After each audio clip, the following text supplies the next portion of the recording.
Palabras Cruzadas, el Bibliopodcast, programa donde se reúnen las voces de los profesionales e entusiastas del área bibliotecológica para conversar y debatir un crisol de temas: tecnologías, libro antiguo, usuarios de la información, bibliotecas, sociedad, lectores. Palabras Cruzadas. Hola amigos de Palabras Cruzadas, bienvenidos a este nuevo programa. En esta ocasión tenemos un especial en vivo, ya que estamos retomando la actividad aquí en la página de Facebook, en el que vamos a hablar justamente de este tema del regreso, ¿no? El regreso de lo que es regresar a nuestras actividades laborales, en bibliotecas, en archivos. Vamos a estar platicando un poquito sobre nuestra experiencia y tenemos un invitado muy especial, quien es Iván García Páez. Les voy a presentar.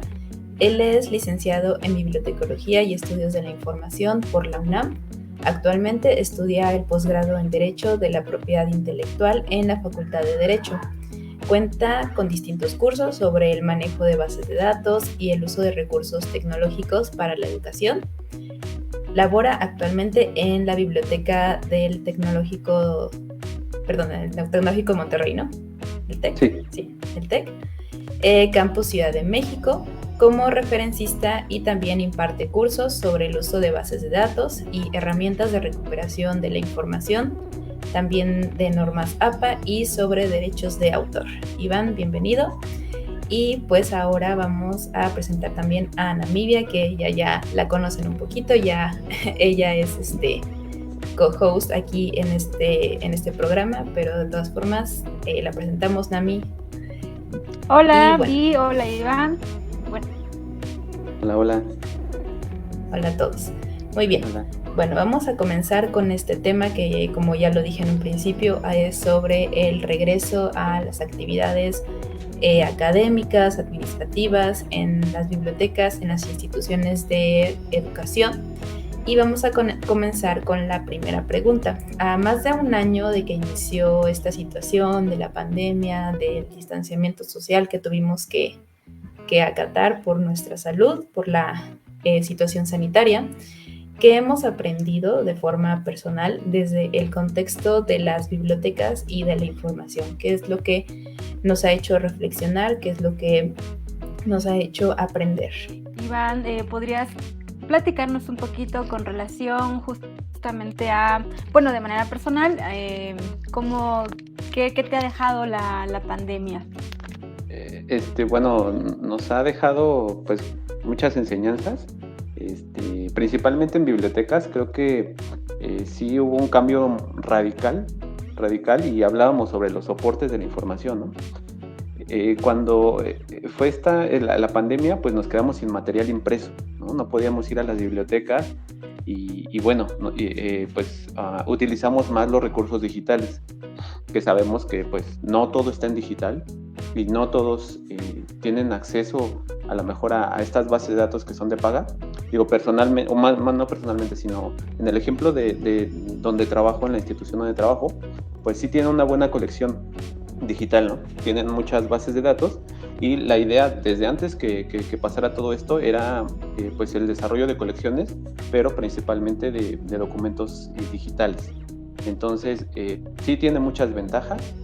Por ejemplo, las obras de consulta, pues creo que las mejores son lo mejor es digital, ya que se desactualizan muy rápidamente las obras de consulta, diccionarios, enciclopedias. Entonces creo que pues me dejó este aprendizaje, y principalmente a los alumnos, de pues al no tener libros impresos, a saber utilizar las bases de datos y pues explotarlas. Y digo, también hay información en acceso abierto en Google. Siempre he dicho que es un complemento Google y las bases de datos. Hay mucha información en Open Access, en texto abierto, en repositorios, y al final es saber utilizar esas bases de datos, ¿no?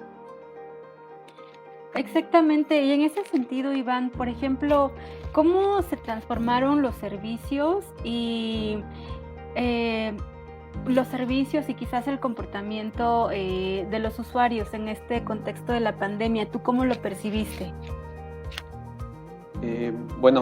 Al principio, pues, digo, otra vez, poniendo el ejemplo de la institución donde estoy, ya veníamos como de una situación donde no teníamos una biblioteca como tal. Pasó lo del sismo del 2017, entonces ahí pues hubo fracturas en la institución, en Campus Ciudad de México, entonces nos quedamos sin campus.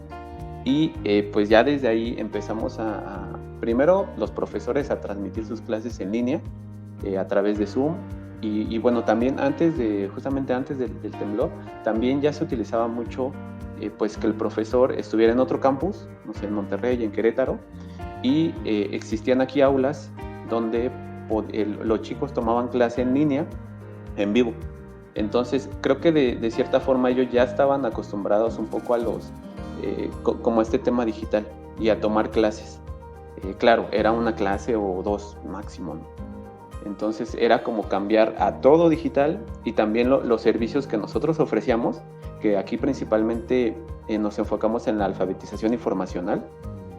Entonces pues ya no podíamos ir a salones, ¿no? Ya no podíamos ir a los salones físicamente, pero dábamos estas sesiones en línea.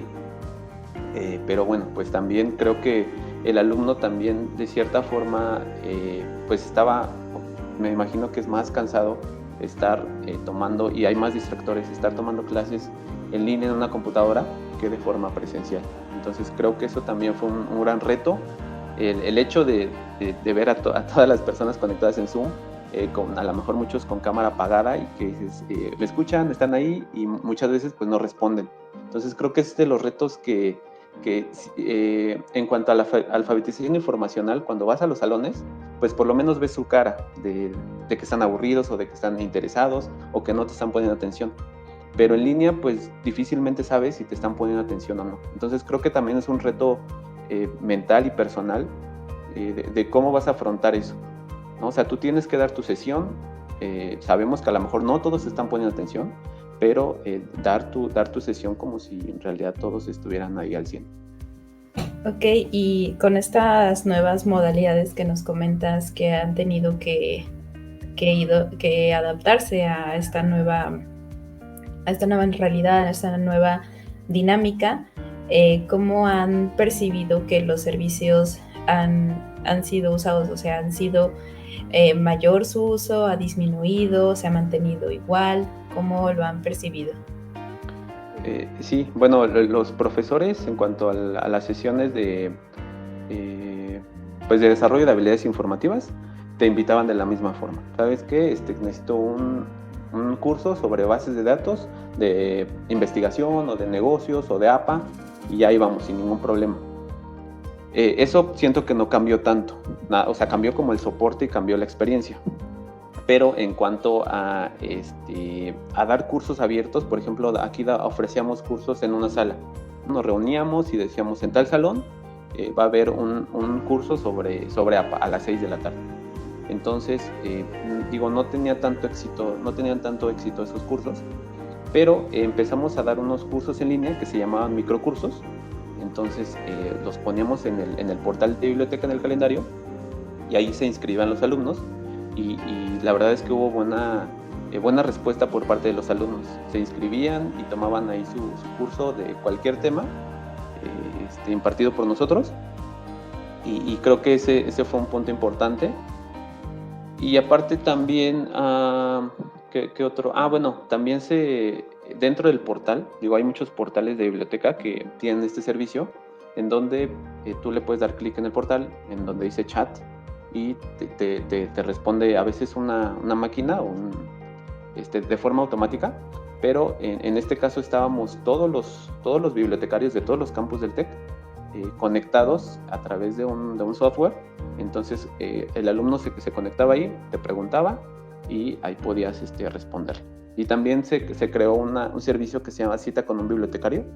Entonces ahí el alumno que tenía preguntas o alguna duda, hacía una cita, veía tu agenda, y pues ya te conectabas con el alumno, y justamente le dabas como este servicio de referencia.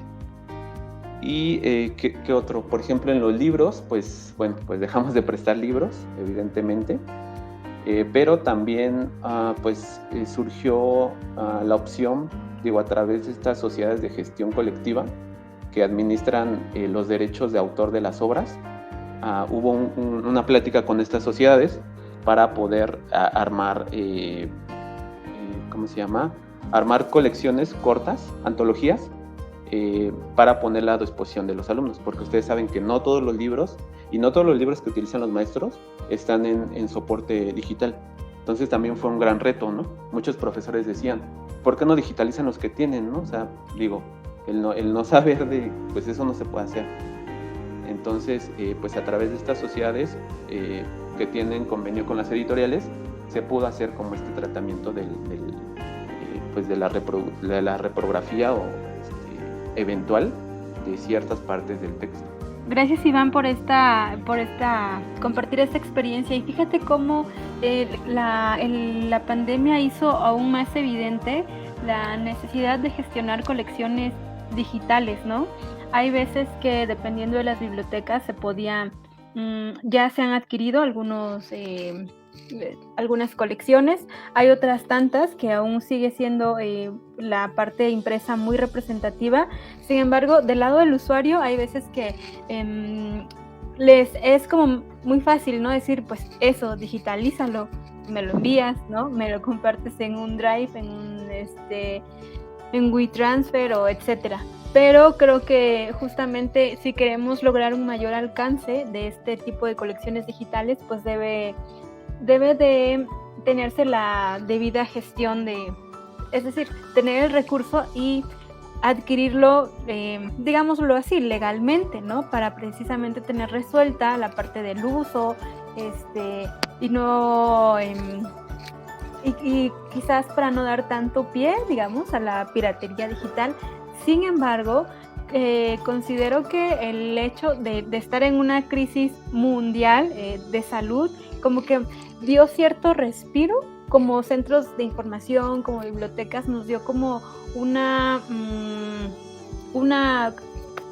justificación el poder, ahora sí que solo bajo objetivos meramente académicos, pero el poder tomarnos un poquito la libertad de sí digitalizar ciertas obras.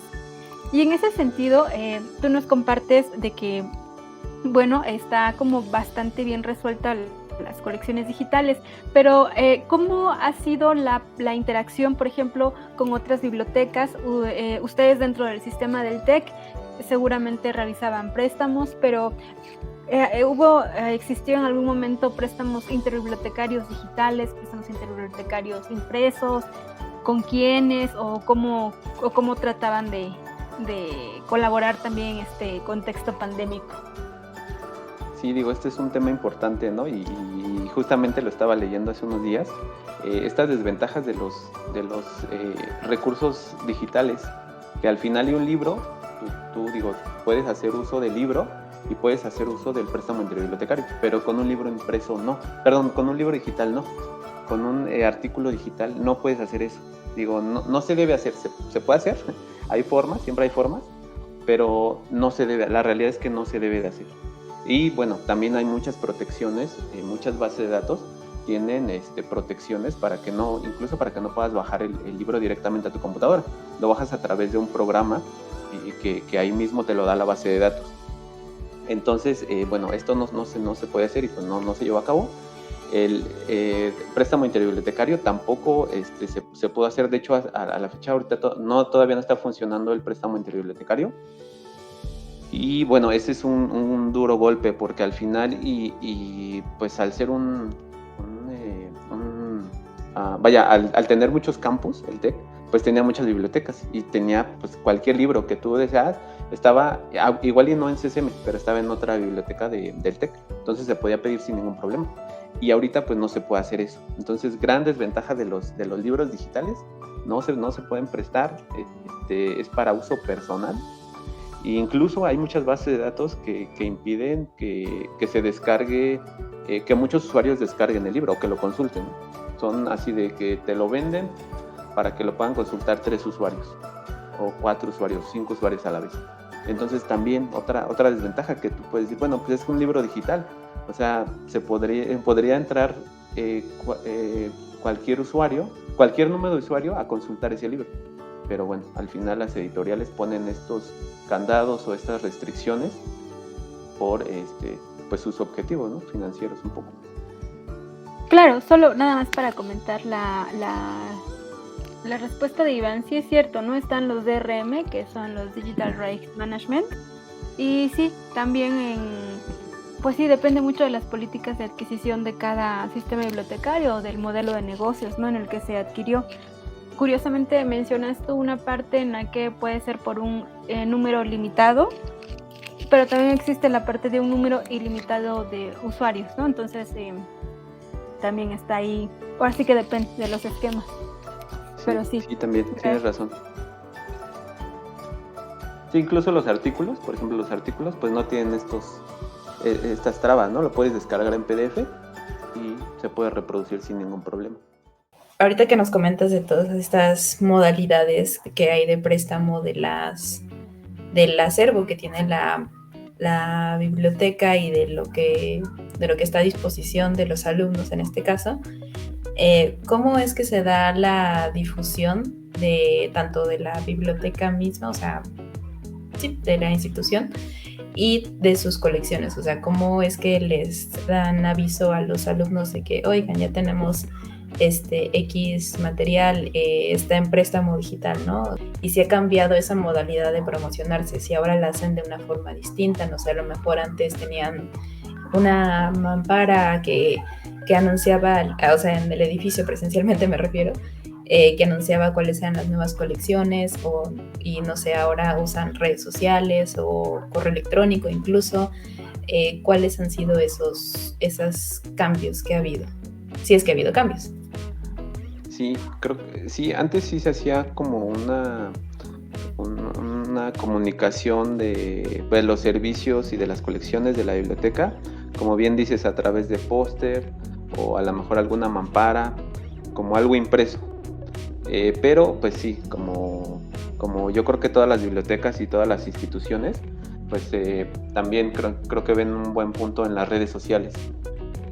Y bueno, pues llega a más personas, ¿no? Entonces creo que principalmente fue el medio de comunicación, fue a través de redes sociales y de correo electrónico también, y bueno, pues también del mejor aliado que tiene la biblioteca, que son los profesores. A través de los profesores promocionar estos recursos, estos servicios. Y bueno, también por la parte de la biblioteca, pues también algo que cambió mucho y que yo aprendí mucho es un poco la gestión de estos portales, ¿no? Que son páginas web, pero bueno, son portales donde desde ahí puedes acceder a las bases de datos, al catálogo en línea, a todos los servicios, a este calendario que les comentaba, donde podían ver los chicos en qué día y qué horario teníamos un curso de cierto tema. Ahí lo podían ver. Entonces creo que se utilizó principalmente redes sociales y el portal de biblioteca, que era muy importante, y los videos y bueno, YouTube, los subían a YouTube, y desde ahí se hacían videos promocionales y videos instruccionales, donde la verdad es que ahí yo estaba realizando esos videos, yo aprendí a hacer estos videos. Entonces a lo mejor en algún momento les comparto algún video de estos.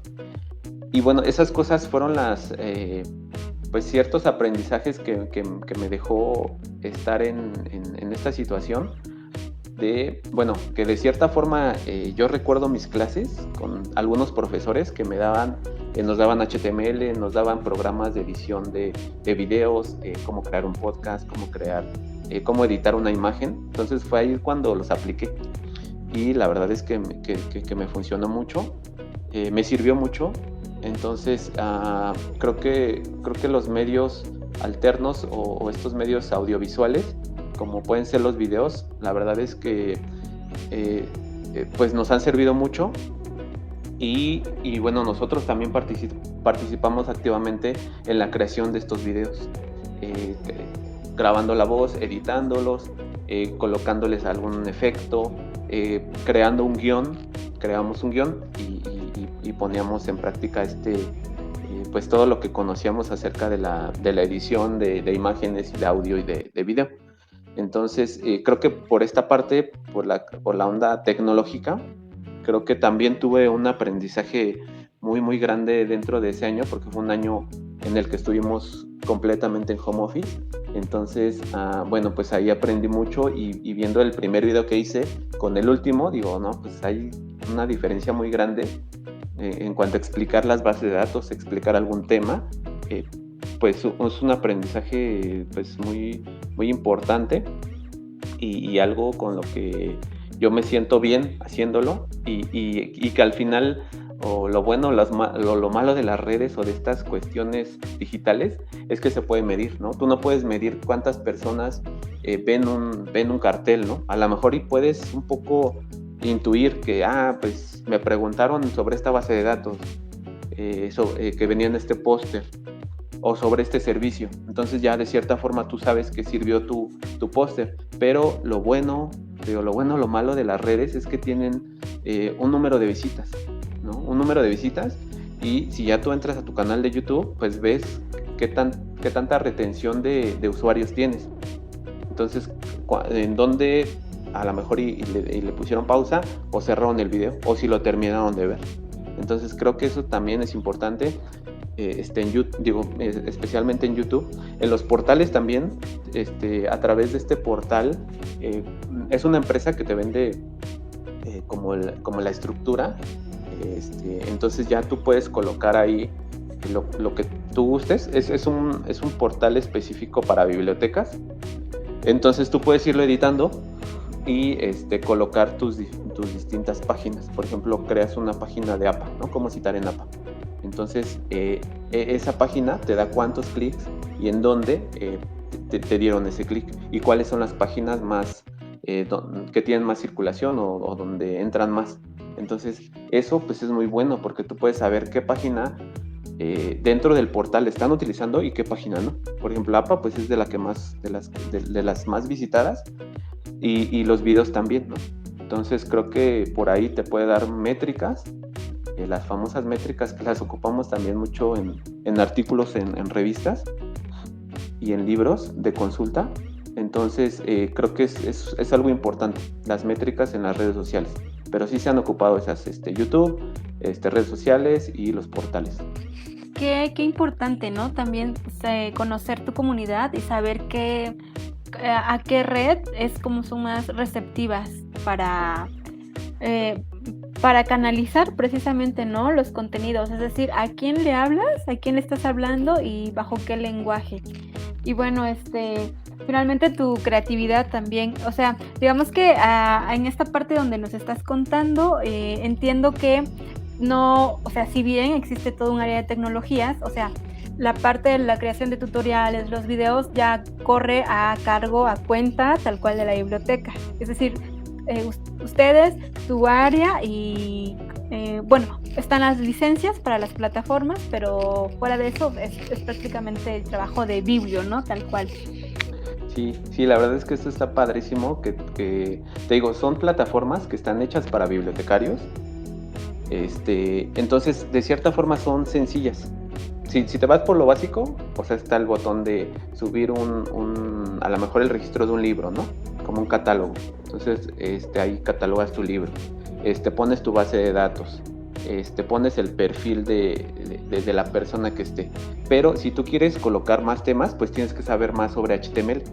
Entonces ahí, pues la verdad, algo muy bueno que yo aprendí ahí en el colegio de mi maestra Abril, que la verdad es que nos enseñó y decías, bueno, esto sí, pues igual y me va a servir en algún momento, pero bueno, hay páginas como Wix que ya te hacen todo, ¿no? Ya para qué necesito saber esto. Pero no, al final es algo bien importante, muy, muy importante saber, digo, no tienes que ser experto en códigos o en programación, pero sí saber más o menos qué significa este código, título, pones una imagen, todo eso creo que es muy importante. Y también la otra parte que nos enseñó el profesor Thompson, estos tutoriales que nos daba tutoriales que a veces se nos hacían pesados como alumnos, pero al final le aprendías mucho. Entonces de ahí la verdad es que los propios compañeros de otras áreas de comunicación, de diseño, que se dedican a eso, nos decían, wow, qué padre, ¿no? O sea, y se sentía que era un órale, ¿no? O sea, un bibliotecario puede hacer esto.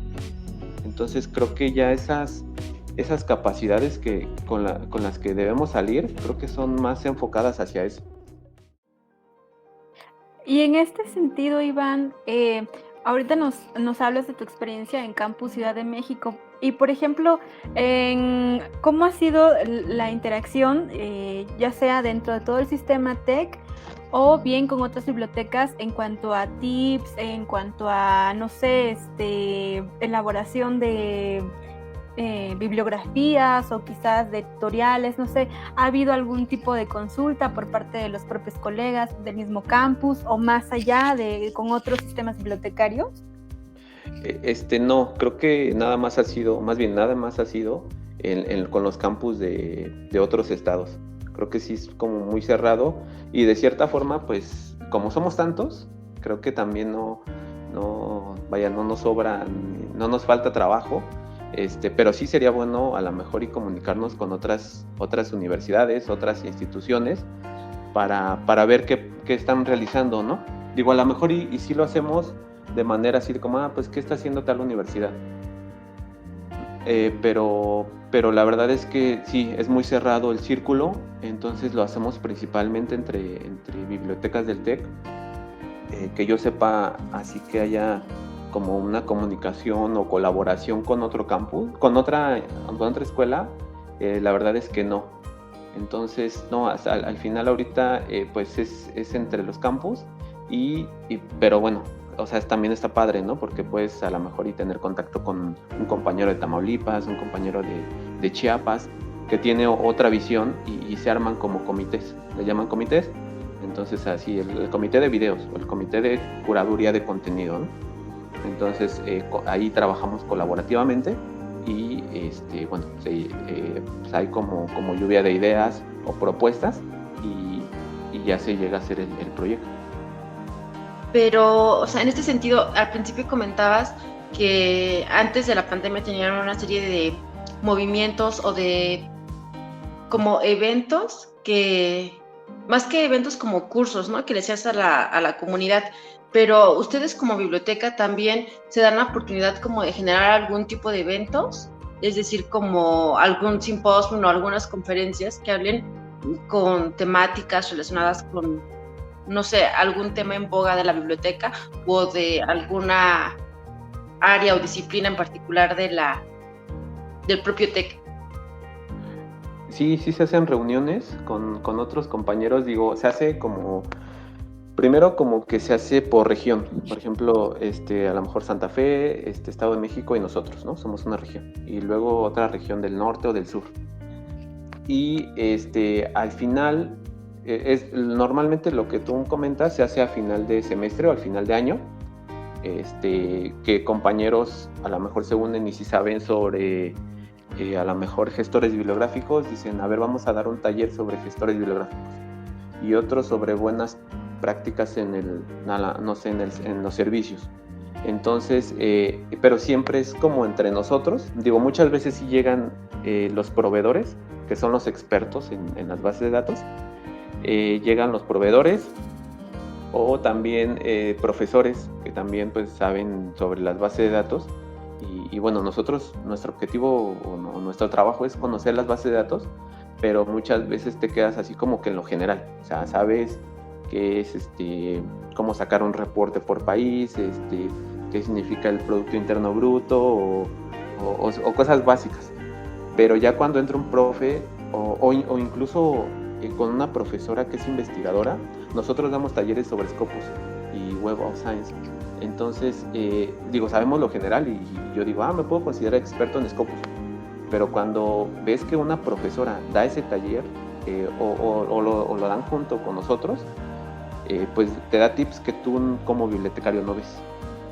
Entonces vas aprendiendo esas cosas y creo que es lo importante, que desde otro punto de vista, desde otra disciplina, puedas tener como el contacto con otra persona que sea de otra disciplina, para que puedan dar el taller de la mejor manera. Sí, está como muy padre porque ya tienen como toda una organización de todos los eventos que se van realizando y sobre todo el diseño y la función que ustedes realizan en cada uno de estos proyectos. Está muy bien, muchas felicidades y sobre todo me gusta mucho este análisis y más que análisis, esta gestión de los derechos de los derechos de autor que tienen a través de sus colecciones, que no nada más es, pues lo digitalizo y te lo envío, sino es todo un análisis y una gestión para poder fomentar pues estos derechos. Sí, la verdad es que esto sí lo tienen así muy, muy cuidadosamente y bueno, como bien lo dices, tanto en la ley como lo moral, es como no, sí se puede hacer, pero no se debe hacer. O sea, nosotros podemos digitalizar un libro y lo mandamos. Y muchos pueden decir, es que es con fines educativos, sí, pero también para eso hay reglas, ¿no? Digo, yo no es que esté totalmente a favor de la propiedad intelectual, de hecho, por eso, justamente antes de la pandemia me surgió esta como espinita de, pero ¿por qué no se puede compartir todo, no? O estar a favor del acceso abierto, de la cultura abierta. Entonces, por eso precisamente me metí a esta especialidad, para entender mejor cómo se hace esto. Y pues la ley también a veces es muy estricta. Digo, hay muchas excepciones para bibliotecas, eso sí, no hay que perderlo de vista. Pero hay pero comparado con otros países, hay otros países que tienen más excepciones que en México. Digo, por ejemplo, con Estados Unidos, pues Estados Unidos es más como de la idea del copyright, nosotros más del derecho de autor, ellos más como en la onda económica, nosotros tenemos la otra escuela, afortunadamente, pero sí creo que a veces estudiar las leyes es ver no cómo le das la vuelta, pero, o sea, cómo sí lo puedes hacer, de qué manera sí puedes reproducir la obra, de qué manera puedes cambiarla a lo mejor de soporte o de formato, ¿no? Entonces estas cuestiones sí están muy, muy cuidadas en el TEC, les digo, a través de estas sociedades de gestión colectiva, principalmente Sempro, que se dedica a la cuestión literaria,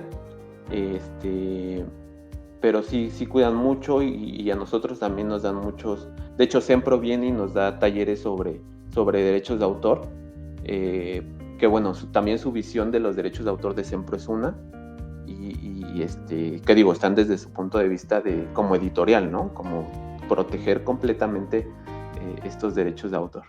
Iván, y en ese sentido que precisamente pueden tener más, puedes monitorear hacia dónde se mueve tu colección digital. Por ejemplo, la UNAM hace todavía 8 meses había sacado un estudio interesante con relación a cuáles eran como las necesidades de recreación, digamos, que tuvo el público en general o las personas que fueron o que pudieron ser encuestadas en una especie de sondeo.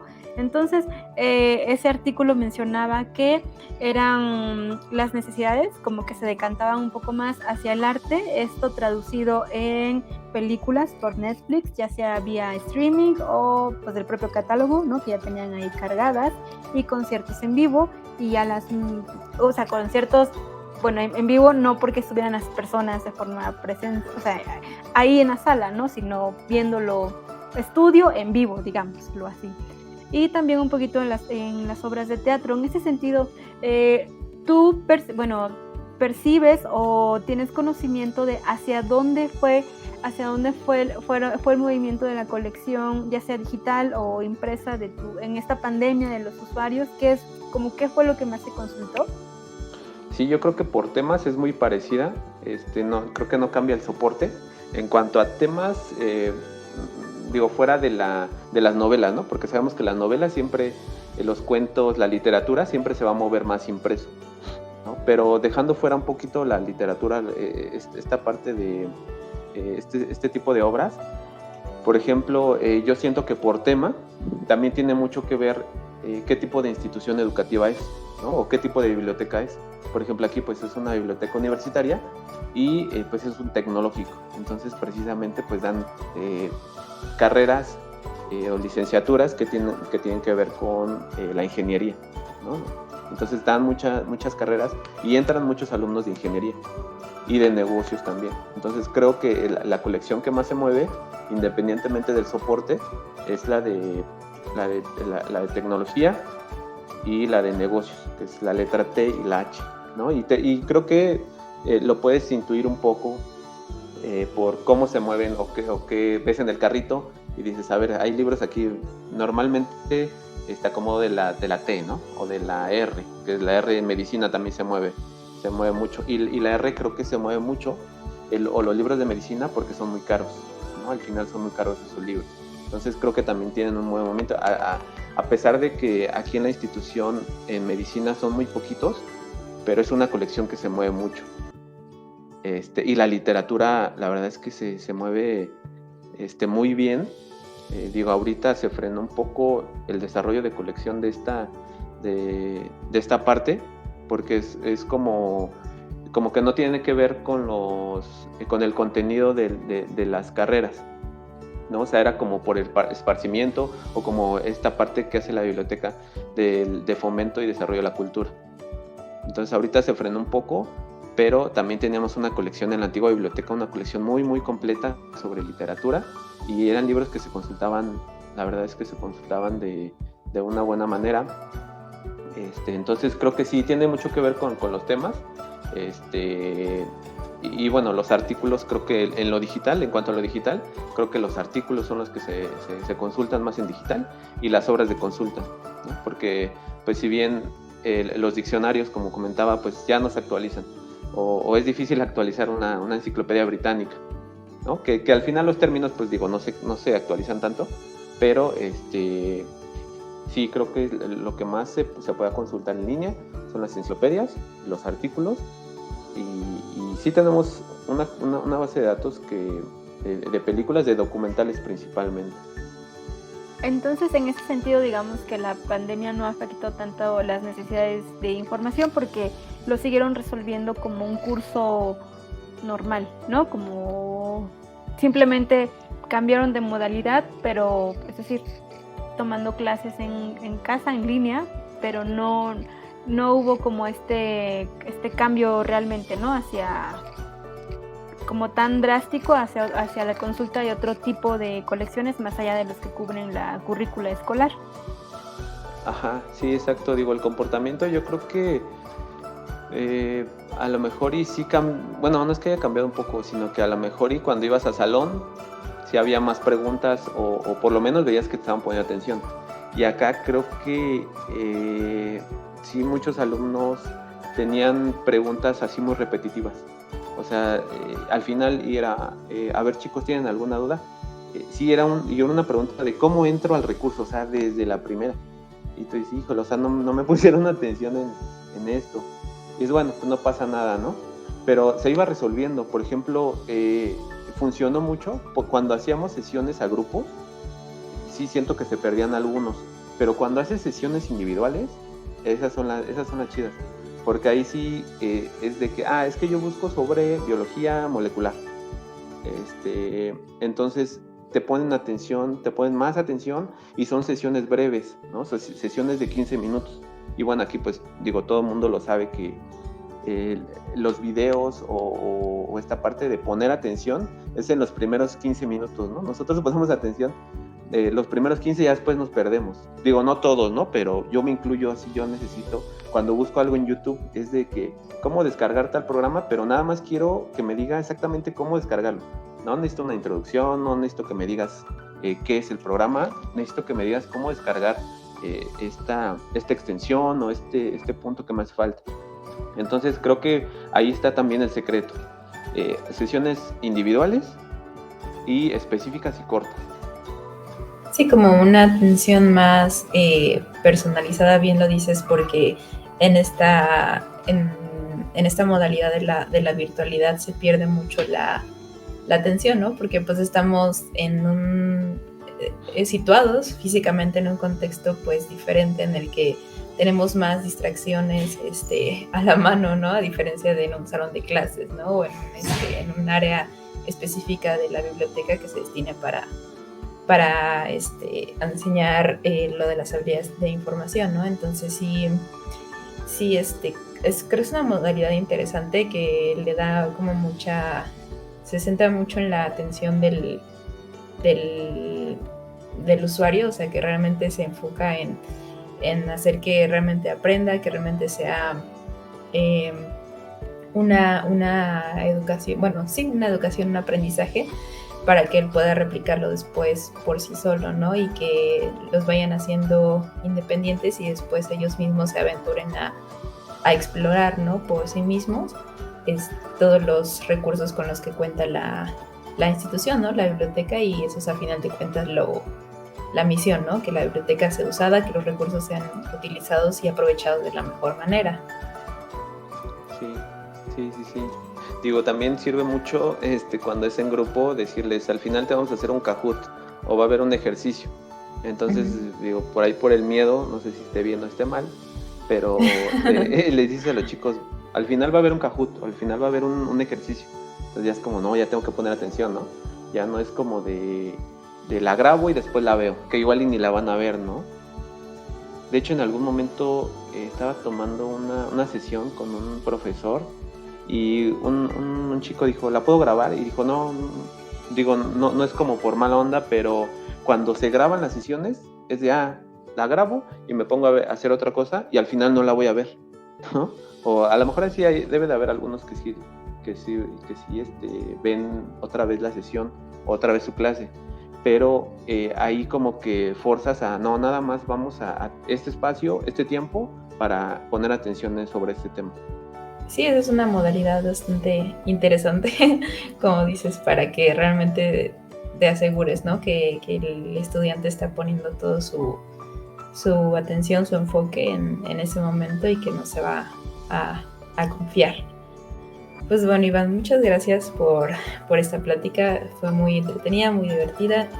Aprendimos bastante de cómo se va poco a poco retomando esta dinámica en las bibliotecas, cómo es que cómo ha sido ese atravesar, ¿no? Porque no es como que iniciada la pandemia, no es como que se frenó por completo, o a lo mejor sí algunos meses, ¿no? Algún tiempo la actividad, pero después cuando vimos que esto iba para largo, que no iba a durar nada más un mes y cachito que pensábamos en un principio, dijimos, no, pues hay que innovar, hay que ver nuevas formas de adaptarnos, ¿no? Y creo que eso es lo importante, esa famosa frase de adaptarse o morir, ¿no?